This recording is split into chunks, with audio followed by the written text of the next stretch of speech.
Ma'am, हाँ हाँ। तो अर्चना मैम, ये केस की शुरुआत कहाँ से हुई थी?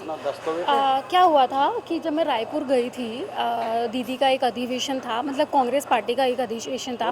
तो वहाँ पे बड़े बड़े नेता लोग आए हुए थे, राहुल गांधी जी भी थे और बहुत सारे लोग थे, सोनिया मैम भी थी और दीदी भी थी, प्रियंका दीदी भी थी। तो वहाँ पे मैंने ना एक एप्लीकेशन दर्ज करवाई थी कि मैं दीदी से मिलना चाहती हूँ।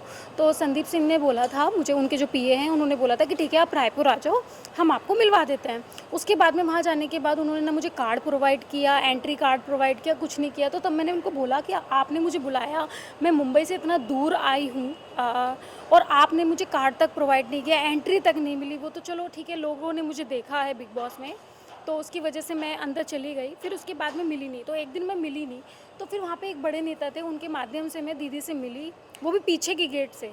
तो वहाँ पे दीदी ने बोला कि ठीक है अर्चना को अगले हफ्ते बुलाओ चाय पे, तो मैं अर्चना से बात करूँगी, क्योंकि मैंने दीदी से बोला दीदी मैं मिलना चाहती हूँ।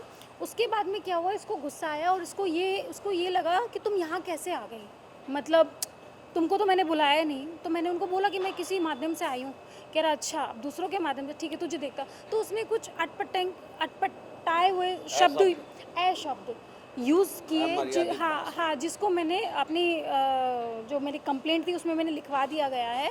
तो मुझे बस यही है कि आप पीए हो तो आपको लड़कियों का क्या, आपको लड़कों का भी आदर करना चाहिए, इस तरह से बातचीत नहीं करनी चाहिए। क्योंकि अगर आपको प्रियंका दीदी ने पावर दी है तो इसका मतलब ये नहीं कि आप उस पावर का गलत यूज़ करें।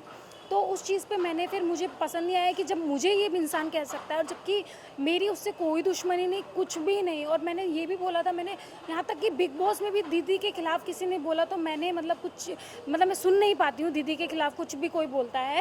तो मैं दीदी के साथ हूँ और तुम मुझे मतलब इस तरह से कह रहे हो, तो वो चीज़ मुझे अच्छी नहीं लगी। तो और उससे आपको पता है आधे से ज़्यादा यूपी खफा है, चाहे उसमें बड़े बड़े नेताओं का भी नाम ले सकती हूँ और हमारे सारे कार्यकर्ताओं का भी नाम ले सकती हूँ, जो कि फ्रंट में नहीं आते हैं बट उससे बहुत ज़्यादा खफा है। तो ये गलत है कि जब संदीप सिंह से इतना लोग खफा हैं, तो वो संदीप सिंह हमारी पार्टी में क्या कर रहा है, मुझे ये पूछना है।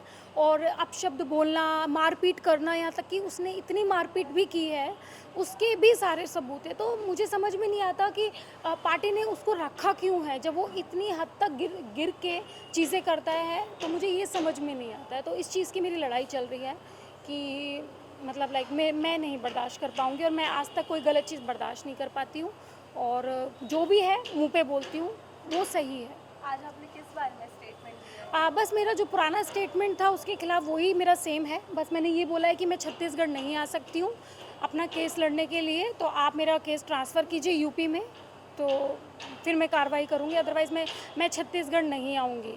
ऐसा क्या रीज़न है आप छत्तीसगढ़ नहीं जाना चाहते? मैं क्यों जाऊँ वहाँ पे, आप बताइए ना, मेरा तो यूपी है ना, तो जहाँ मैं रहती हूँ मैं वहाँ से करूँगी, मैं किसी और के स्टेट क्यों जाऊँ, है कि नहीं? तो मेरा मुद्दा ये है।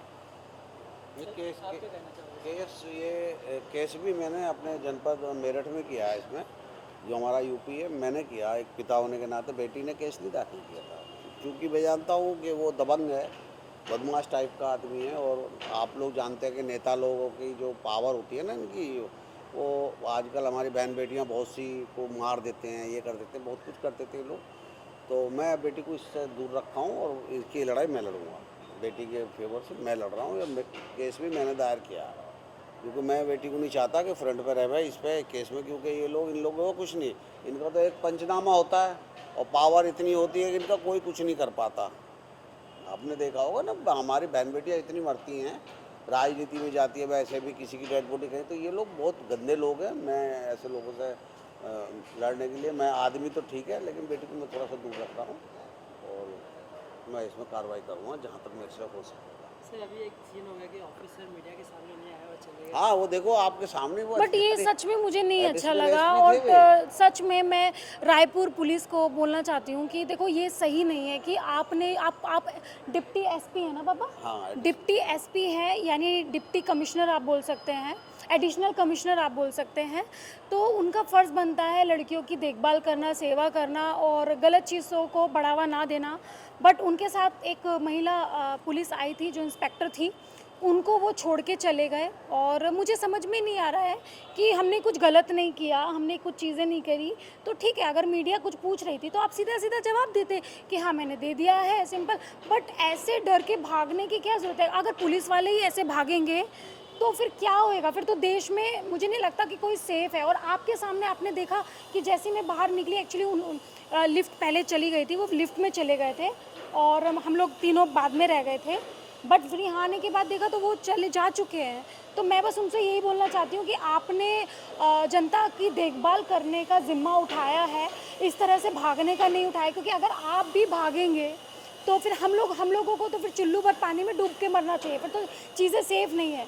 तो मैं बस रायपुर की गवर्नमेंट को ये बोलना चाहती हूँ कि ये चीज़ें मुझे नहीं अच्छी लगी कि जो हमारे डिप्टी कमिश्नर आए थे, अपने असिस्टेंट को छोड़ के चले छोड़ के, गए, हाँ गलत आप है चले ना? जाते, बट आप अपने, जूनियर है उनके अधीनस्थ। हाँ, वो और वो भी बेचारी डरी हुई थी, वो भी बेचारी, हाँ, वो जबरदस्ती मीडिया थोड़ी ना चिपट जाएगी कि नहीं सब बयान दो आप। और ऊपर मुझे बोल देते कि मैं कंफर्टेबल नहीं हूँ, दैट्स इट। आराम से, क्या दिक्कत है? आप लोग चिपट जाते क्या? नहीं ना भाई, आप लोग भी यही कहते भाई क्या हुआ है, उसके बाद में भाई जो बोलना है बोलो, नहीं बोलना है प्रॉब्लम चले जाओ। वो तो ऐसे भागे जैसे पता नहीं। और मैंने लाइफ में पहली बार ऐसा पुलिस को डरते हुए देखा है। ट्रस्ट में, मेरी जितनी भी उम्र है मैंने कभी पुलिस को डरते हुए नहीं देखा। मैंने पहली बार देखा है सच में। मुझे सच में नहीं अच्छा लगा, मुझे ऐसा फीमेल में नहीं, मुझे नहीं अच्छा लगा कि वो डरी हुई थी। वो जो हमारी इंस्पेक्टर थी वो बेचारी डरी हुई थी, वो उधर बैठी हुई थी और वो कह रही कि नहीं फ़ोन पे फ़ोन कर रही है, फ़ोन भी नहीं उठा रहे। और मतलब लाइक पता नहीं, गलत है, ये सब चीज़ें नहीं होनी चाहिए।